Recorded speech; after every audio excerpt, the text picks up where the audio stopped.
Incognito Sponge, Zwerglipatch Diary, Volume 22. Afterward, Monday, July 21st, 2014, 9:15 a.m. Eastern Daylight Time. From Zwerglipatch. Enough never seems to be enough. I always make room for one more thought, another object, a single moment. I have no inkling that enough and never are two useful words. I've spent many hours as a non-judgmental observer of surroundings and characters. I've learned to appreciate and love my family of friends. I'm learning to share what I have observed. I've come to a point in my life where I consider it silly to keep my thoughts within myself.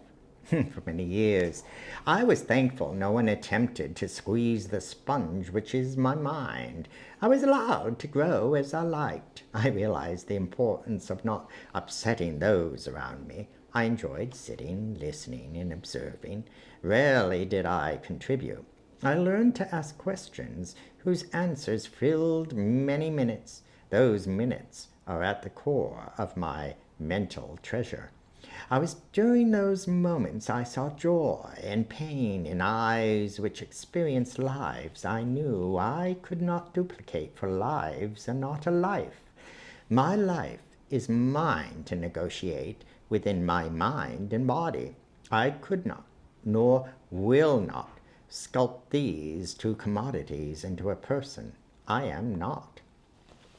As a young adult, I would remain mum to words spoken I did not agree with. I thought my words would not be heard by deaf ears. My mind soaked up more and more imagery.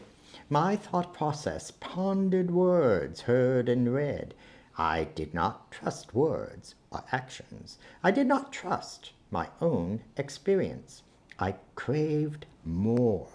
I did not, or so I thought, have enough to share. I did not wish to be misunderstood. I've now come to the realization that misunderstandings are a given in life. No matter what is said, no matter what actions are taken, there will be those who misunderstand intent. There will be those who continually mistrust. There will be those whose senses are closed and empty. They're the ones with dry sponges from minds. They're the ones who tend to be seen and heard, wishing others to follow them. I do not mind being incognito. One is not seen as a person who has depth to feel and understand. Yet I do care, I do understand, I do appreciate human truth. These truths are what I have attempted to glean out of my many observations.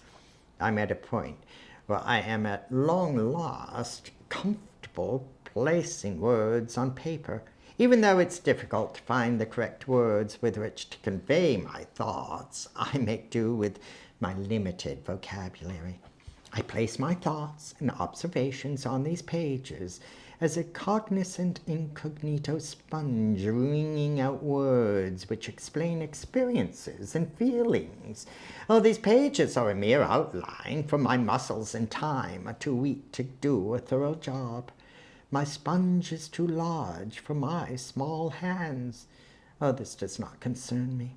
What concerns me is this. To anyone who reads these words, I wish to convey my love of life. Ooh. First paragraph begins, Arthur Wales, Wednesday, May 21st, 2014 at 6:03 a.m. British Standard Time. The basis of comfort is tactile enjoyment. My personal comfort is tempered by urges to test my personal limits. Discomfort is not known until it is felt. Being 60, I have experienced many discomforting moments. I do know what I like. A fullness of achievement has been faced many times. Oh, there are many more in my imagination to experience.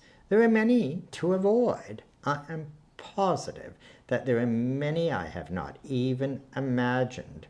I am determined to trust those who have experienced more than I have. They are the ones who shall educate me and make dreams reality. I have seen what exists. I know the possibilities. I know the joy of attaining comfort.